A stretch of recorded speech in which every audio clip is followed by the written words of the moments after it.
सरकार कानून बना रही है कि वो यूनिवर्सिटीज़ को अब फंड देना उनकी रैंकिंग के आधार पर तय करेगी। यानी जिस कॉलेज की रैंकिंग अच्छी है सरकार उसको फंड देगी, और जिसकी रैंकिंग अच्छी नहीं है उस कॉलेज को सरकार फंड नहीं देगी। जो नई शिक्षा नीति है, न्यू एजुकेशन पॉलिसी 2020, उसके खिलाफ अपना विरोध दर्ज करने।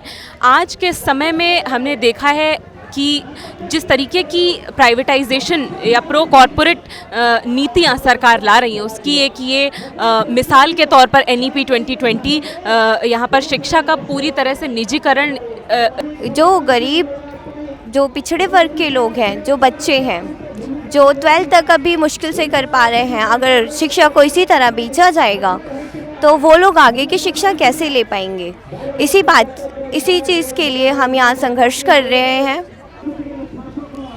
आज के टाइम में हम सब जानते हैं कि महंगाई बहुत तेज़ी से बढ़ रही है, और ये 2020 की जो न्यू एजुकेशन पॉलिसी है इसमें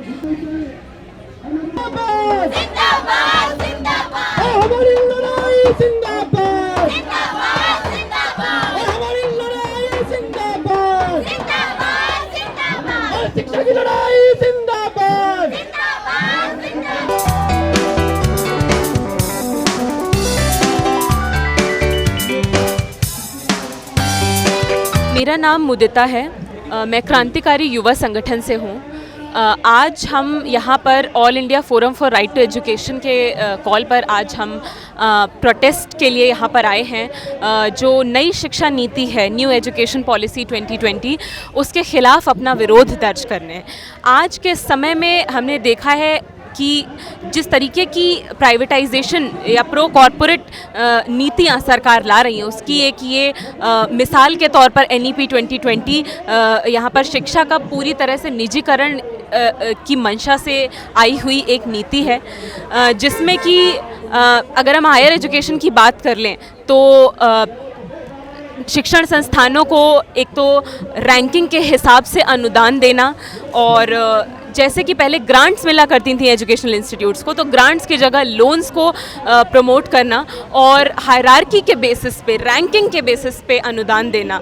उसके अलावा कॉन्ट्रैक्चुअलाइजेशन ऑफ जॉब्स, यानी कि जो सरकारी नौकरियां हैं, जहां पर शिक्षा के क्षेत्र में जो नौकरियां हैं पढ़ाने के लिए, उन क्षेत्र में नौकरियों का ठेकाकरण करने की ओर बनाने वाली नीतियाँ। और सबसे महत्वपूर्ण तौर पर यहाँ पर जो जिसे हम MOOC के नाम से जानते हैं, मैसिव ऑनलाइन ओपन लर्निंग के जो इंस्टीट्यूट्स हैं, उसको एक पुश देते हुए NEP ने स्टेट्स में भी state institutes of open schooling को खोलने की जो एक पद्धति तैयार की है नई शिक्षा नीति 2020 के तहत, उन सभी के खिलाफ हम आज अपना यहाँ पर विरोध दर्ज करने के लिए मौजूद हुए हैं।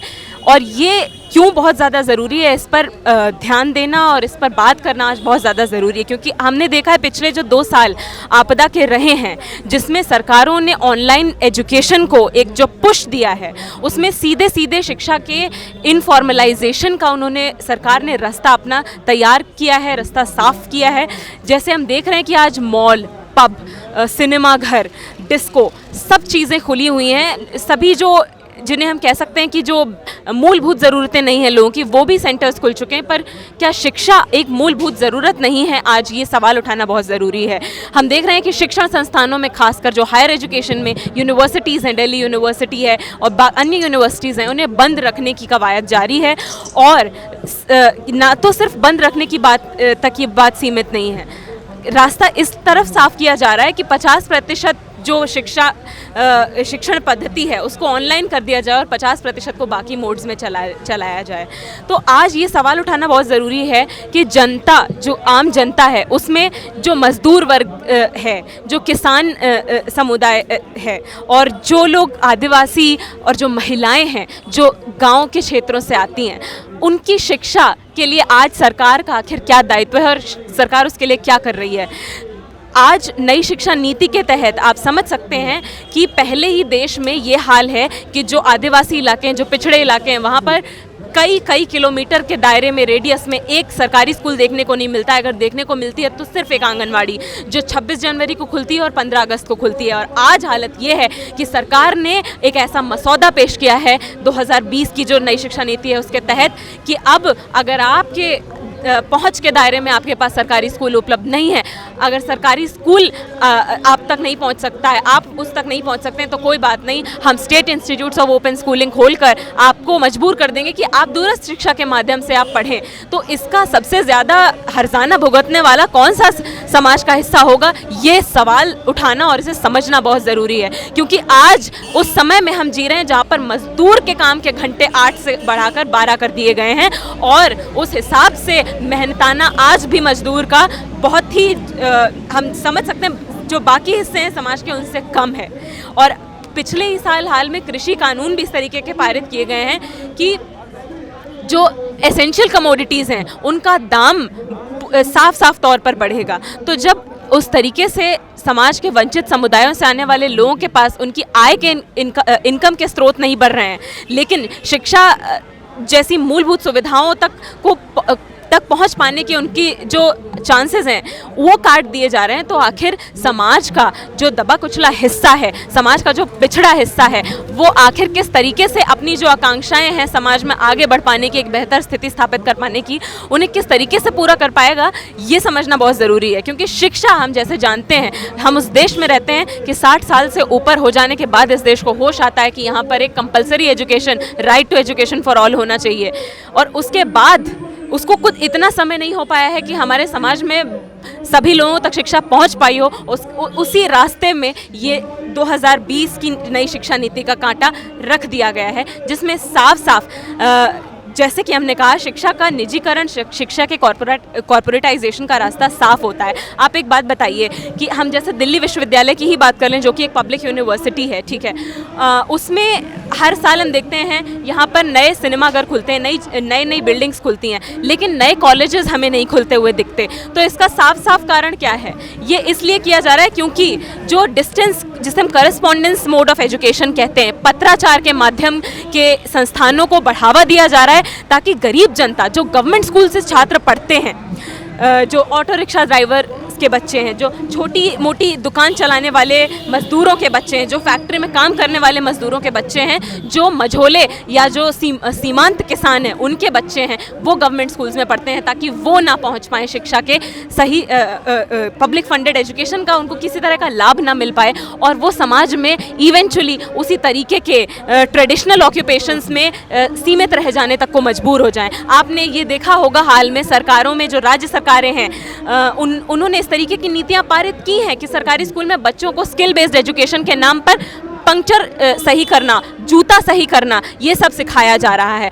क्या यही चीज़ें प्राइवेट स्कूल्स में भी सिखाई जाती हैं कि नहीं, ये सवाल उठाना हमें आज बहुत ज़रूरी है। और यहाँ हमारा विरोध जो हम दर्ज कर रहे हैं वो केवल नई शिक्षा नीति 2020 के खिलाफ नहीं है, वो विरोध है इस दोहरी शिक्षा नीति के खिलाफ, कि आखिर हमारे समाज में ऐसा क्यों है कि जो प्रधानमंत्री हैं, जो शिक्षा मंत्री हैं, जो केंद्रीय मंत्री हैं, यहाँ तक कि जो मुख्यमंत्री हैं दिल्ली के, वो अपने बच्चों को सरकारी स्कूल में नहीं भेजते, अपने बच्चों को वो प्राइवेट स्कूल में भेजते हैं, और जनता के लिए सरकारी स्कूल छोड़ दिए जाते हैं, जिसमें विकास महज एक तरीके का, आप समझ लीजिए, एक चैरिटी बनाकर सरकारों ने छोड़ दिया। तो इस तरीके की व्यवस्था क्यों हमारे समाज में मौजूद है कि अमीर वर्ग के बच्चे, चाहे वो मंत्री हो, चाहे वो शिक्षा मंत्री क्यों ना हो, वो शिक्षा मंत्री अपने बच्चे को अपनी शिक्षा व्यवस्था के स्कूल में भेजना नहीं चाहता, प्राइवेट स्कूल में भेजता है। और हमारे जो गरीब जनता है, जो मजदूर है, 12-12 घंटे की फैक्ट्री में काम करके खटने को मजबूर है, वो सरकारी स्कूल में भी अब अपने बच्चे को नहीं भेज पाएगा, और आदिवासी और इलाकों में, गाँवों में उसको मजबूर होना पड़ेगा कि वो दूरस्थ शिक्षा के माध्यमों से अपने बच्चों को पढ़ाए। तो इस तरीके की व्यवस्था को अगर हम आज बढ़ावा देंगे, तो ये बात समझनी बहुत ज़रूरी है कि जिसे हम प्रिविलेज, विशेषाधिकार समझ रहे हैं, कि जो आज कुछ लोगों को विशेषाधिकार मिला हुआ है, वो नहीं बना रह पाएगा अगर समाज में वो सभी तक पहुंच नहीं रहा है। तो अपने विशेषाधिकार या अपने अधिकारों को सुरक्षित करने के लिए बहुत ज़रूरी है कि जो दबे कुचले वंचित समुदाय के लोग हैं, उनके जो संघर्ष हैं, उनसे हमें जुड़ना पड़ेगा, और समान शिक्षा की लड़ाई को हमें मजबूत करना पड़ेगा उस स्तर तक जहां पर समाज में, हमारे देश में इस तरीके का ढांचा ना मौजूद हो कि कुछ लोगों के बच्चे सरकारी स्कूल में जाने को मजबूर हों, कुछ लोगों के बच्चे प्राइवेट स्कूल में जाने को मजबूर हों। क्योंकि जब तक समान शिक्षा नहीं होगी तब तक हम ये उम्मीद नहीं कर सकते कि शिक्षा सब तक पहुँचे और समान शिक्षा सब तक पहुँचे। इसी के साथ हमारा संघर्ष जारी रहेगा। इनकलाब जिंदाबाद। मेरा नाम माधुरी है और मैं दिल्ली यूनिवर्सिटी से अभी एमए कर रही हूँ। और हम यहाँ जो नई शिक्षा नीति 2020 सरकार लेकर आई है, केंद्र सरकार, उसके खिलाफ यहाँ पर हम विरोध प्रदर्शन अपना दर्ज करवाने आए हैं। ठीक है, नई शिक्षा नीति जो आई है, ठीक है, उसमें कुछ तरीके के सरकार कानून बना रही है कि वो यूनिवर्सिटीज़ को अब फंड देना उनकी रैंकिंग के आधार पर तय करेगी। यानी जिस कॉलेज की रैंकिंग अच्छी है सरकार उसको फंड देगी और जिसकी रैंकिंग अच्छी नहीं है उस कॉलेज को सरकार फंड नहीं देगी, यानी उसको बंद कर देगी। ठीक है, अब सवाल ये उठता है कि ज़्यादातर सरकारी स्कूल के बच्चे पढ़कर अगर यूनिवर्सिटीज़ तक बहुत छोटा हिस्सा जो पहुंचते भी हैं वो उन कॉलेजेस में पहुंचते हैं जो आउट ऑफ कैंपस हैं, ठीक है, जिनकी रैंकिंग सरकार की नज़रों में अभी कम है। अगर सरकार उन कॉलेजेस को भी बंद कर देगी तो उसके बाद सरकारी स्कूल का बहुत छोटा हिस्सा जो यूनिवर्सिटीज़ तक पहुंच भी पाता है वो भी वहां तक नहीं पहुंच पाएगा, उसे मजबूर होकर कॉरेस्पॉन्डेंस की तरफ जाना पड़ेगा। ये कह रही है कि जिन स्कूल्स में 100 या 500 से बच्चे कम होंगे उनको वो बंद कर देगी। अब आप बताइए कि गांव के स्कूल में क्या 2000 की तादाद में बच्चे पढ़ने जाते हैं? छोटे स्कूल वहाँ तक 5वीं तक के स्कूल होते हैं और अगर सरकार उनको भी बंद कर देगी तो आपको पढ़ने के लिए किसी दूसरे स्कूल जाना पड़ेगा। और जहाँ तक छात्राओं की बात है, छात्राओं के परिवार के लोग उनको मुझे नहीं लगता है कि बहुत ज़्यादा दूर तक पढ़ने जाने देंगे, क्योंकि सुरक्षा का मामला उस वक्त ज़्यादा बड़ा होगा। तो सरकार इस तरीके से गरीब छात्राओं को, जो गांव की छात्राएं हैं, उनको भी स्कूल की जो मूलभूत ज़रूरत है उससे बहुत दूर कर रही है। Good morning all of you. मेरा नाम प्रीति है, मैं 12th क्लास में हूँ और आज यहाँ समान शिक्षा के ऊपर हम सभी KYS की तरफ से यहाँ इकट्ठा हुए हैं। हमारी कुछ मांगे हैं, जैसे कि शिक्षा को बेचने के लिए सरकार नए नए नियम लागू कर रही है। जो गरीब, जो पिछड़े वर्ग के लोग हैं, जो बच्चे हैं, जो 12th तक अभी मुश्किल से कर पा रहे हैं, अगर शिक्षा को इसी तरह बेचा जाएगा तो वो लोग आगे की शिक्षा कैसे ले पाएंगे? इसी चीज़ के लिए हम यहाँ संघर्ष कर रहे हैं। और साथ में ही कई सारी चीज़ें हैं, जैसे मैं एक दलित वर्ग से हूँ, अगर शिक्षा इसी तरह बेची जाएगी तो शिक्षा हम जैसे बच्चों के लिए बहुत मुश्किल है ले पाना। तो आज मैं इसीलिए यहाँ इकट्ठा हुई हूँ और साथ ही यहाँ KYS के और भी साथी हैं। शिक्षा के बिना, जैसे कहा जाता है कि कुछ भी नहीं है, अगर कुछ भी नहीं है तो शिक्षा को बेचा क्यों जा रहा है? क्या गरीबों को शिक्षा से वंचित ही रखा जाएगा? अमीरों को आगे करने के लिए है ये, या फिर कुछ दलित वर्ग के बच्चों के लिए भी है? तो शिक्षा समान होनी चाहिए। इसी के साथ मैं अपनी बात ख़त्म करती हूँ।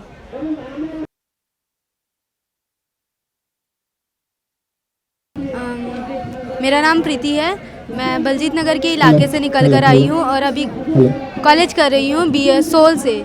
सोल की हालत वैसे ही आप सब जानते हैं कि बहुत गंदी है।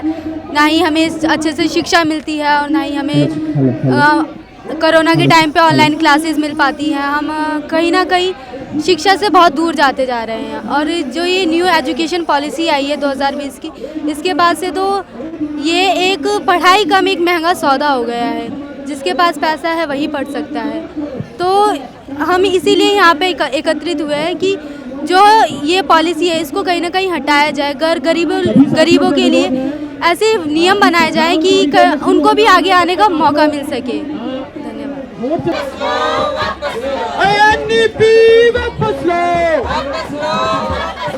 सबको शिक्षा देनी होगी, सबको शिक्षा देनी होगी। सरकार मुर्दाबाद, मोदी सरकार मुर्दाबाद। शिक्षा को बेचना नहीं सहेंगे।